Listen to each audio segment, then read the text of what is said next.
आज हम जीएसटी के अंदर दो ऐसे शब्दों को समझने वाले हैं जो अक्सर सुनने में तो आते हैं लेकिन काफी कंफ्यूज करते हैं। टीडीएस और टीसीएस। हाँ, यानी स्रोत पर कर कटौती और स्रोत पर कर संग्रह। बिल्कुल, और ये सिर्फ टैक्स के भारी भरकम शब्द नहीं है। नहीं, बल्कि ये सरकार की जो टैक्स कलेक्शन मशीनरी है उसके दो बहुत ही स्मार्ट पुर्जे हैं। हाँ, मतलब सरकार को हर महीने करोड़ों लेन देन पर नजर रखनी होती है। तो सवाल ये है कि वो साल के अंत तक इंतजार किए बिना टैक्स कैसे इकट्ठा करती है और टैक्स चोरी को कैसे पकड़ती है। सही। हमारे स्रोतों के अनुसार इसका जवाब इन्हीं दो, आप कह सकती हैं, शक्तिशाली उपकरणों में छिपा है, टीडीएस और टीसीएस। तो आज हम इन्हीं दो जासूसों के कार्य प्रणाली को समझेंगे जो टैक्स को स्रोत पर ही पकड़ लेते हैं। आपने जासूस शब्द का इस्तेमाल किया जो काफी दिलचस्प है, क्योंकि ये दोनों सिस्टम ठीक यही काम करते हैं। ये हर लेन देन का एक डिजिटल निशान छोड़ते हैं जिसे हम ऑडिट ट्रेल कहते हैं। अच्छा। इससे सरकार के लिए ये ट्रैक करना आसान हो जाता है कि पैसा कहां से आया और वो कहां गया, जिससे पूरी व्यवस्था में पारदर्शिता आती है। तो चलिए पहले जासूस से शुरू करते हैं। टीडीएस यानी स्रोत पर कर कटौती।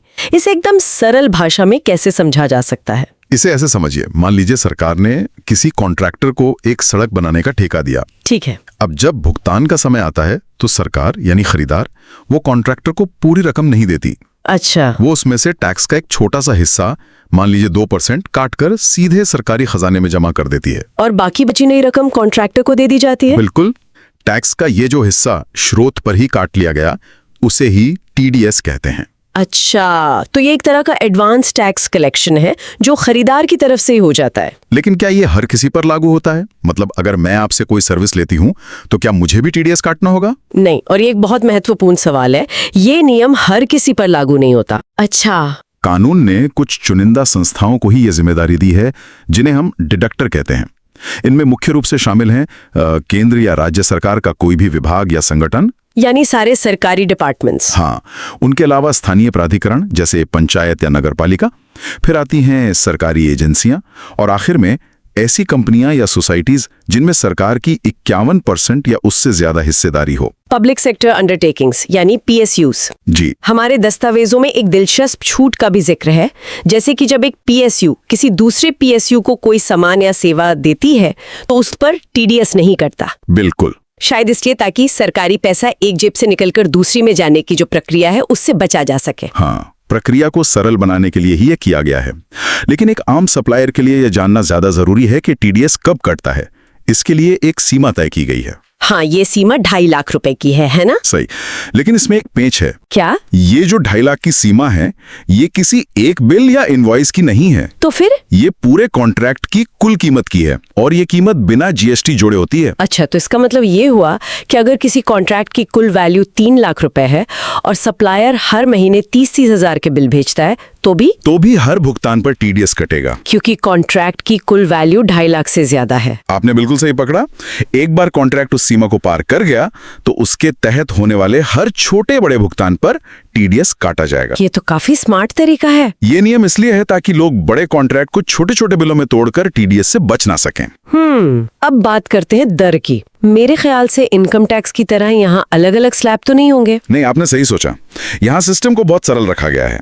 अगर सप्लाई एक ही राज्य के अंदर हो रही है तो 1% सीजीएसटी और 1% एसजीएसटी काटा जाता है, यानी कुल 2%। हाँ, और अगर सप्लाई एक राज्य से दूसरे राज्य में हो रही है तो सीधा 2% आईजीएसटी काटा जाता है। चलिए इसे एक उदाहरण से पक्का कर लेते हैं। मान लीजिए एक सप्लायर ने किसी सरकारी विभाग को 10 लाख रुपए का टैक्सेबल सामान सप्लाई किया। तो उस स्थिति में सरकारी विभाग यानी डिडक्टर वो 10 लाख का 2% यानी 20,000 रुपए टीडीएस के रूप में काटेगा, और ये 20,000 रुपए सीधे सरकार के खाते में चले जाएंगे। हाँ, और बाकी के 9,80,000 रुपए सप्लायर को भुगतान कर दिए जाएंगे। यहाँ हमारे स्रोतों में एक बहुत ही अनोखी स्थिति का जिक्र है जहाँ चीजें थोड़ी पेचीदा हो जाती हैं। हाँ, और ये एक ऐसी स्थिति है जहाँ व्यापारियों को बहुत सावधान रहने की जरूरत है। बताइए। मान लीजिए सप्लायर दिल्ली में है और वो सप्लाई भी दिल्ली में ही कर रहा है, लेकिन जो खरीदार है मतलब डिडक्टर वो मुंबई में रजिस्टर्ड है। अब तकनीकी रूप से यह एक इंट्रा स्टेट सप्लाई है जिस पर सीजीएसटी और दिल्ली का एसजीएसटी लगना चाहिए। लेकिन टीडीएस काटने वाला तो मुंबई में बैठा है, तो वो दिल्ली सरकार का SGST कैसे काटेगा और जमा करेगा? यही तो समस्या है। एक राज्य में काटा गया SGST का क्रेडिट दूसरे राज्य में ट्रांसफर करना मौजूदा GST सिस्टम के लिए बहुत जटिल है। अच्छा, इसी उलझन से बचने के लिए कानून कहता है कि ऐसी विशेष स्थिति में TDS नहीं काटा जाएगा। अरे वाह, ये तो सच में एक अनोखी स्थिति है। मतलब कानून बनाते समय प्रक्रियात्मक दिक्कतों का कितना ध्यान रखना पड़ता है। बिल्कुल। अगर किसी व्यापारी को ये नियम ना पता हो और उसका TDS गलती से कट गया तो उसका पैसा महीनों तक सिस्टम में फंस सकता है, जिससे उसके कैश फ्लो पर सीधा असर पड़ेगा। यह सिर्फ एक नियम नहीं, बल्कि व्यापार के लिए एक जरूरी सावधानी है। ठीक है, अब सवाल उठता है कि जो पैसा TDS के रूप में काटा गया उसका क्या होता है? मतलब सप्लायर को इसका फायदा कैसे मिलता है? देखें, डिडक्टर की जिम्मेदारी है कि वो काटी हुई रकम को अगले महीने की 10 तारीख तक सरकार के पास जमा कर दें। जैसे ही ये रकम जमा होती है, ये तुरंत सप्लायर के इलेक्ट्रॉनिक कैश लेजर में दिखने लगती है। अच्छा, ये एक तरह का ऑनलाइन वॉलेट है? हाँ, कह सकते हैं। इनकम टैक्स में जैसे फॉर्म 26A होता है, जहां हमारे सारे कटे हुए टैक्स की जानकारी एक जगह दिखती है। हाँ, बिल्कुल। ये बहुत ही अच्छा उदाहरण है। ये बिल्कुल वैसे ही काम करता है। सप्लायर इस पैसे का इस्तेमाल अपनी भविष्य की किसी भी GST देनदारी के लिए कर सकता है, जैसे टैक्स, ब्याज या जुर्माना भरने के लिए। जी। और अगर डिडक्टर समय पर पैसा जमा नहीं करता तो उसे उस रकम पर ब्याज देना पड़ता है, तो देरी करने का कोई फायदा नहीं है।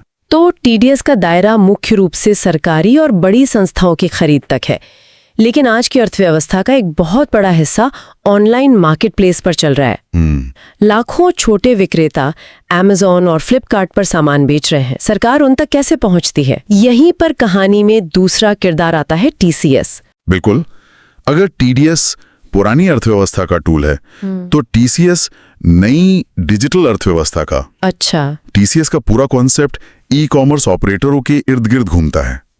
जब कोई विक्रेता, मान लीजिए जयपुर का कोई कारीगर, Amazon के जरिए अपनी कलाकृति बेचता है, तो ग्राहक पैसा किसको देता है? Amazon को। सही।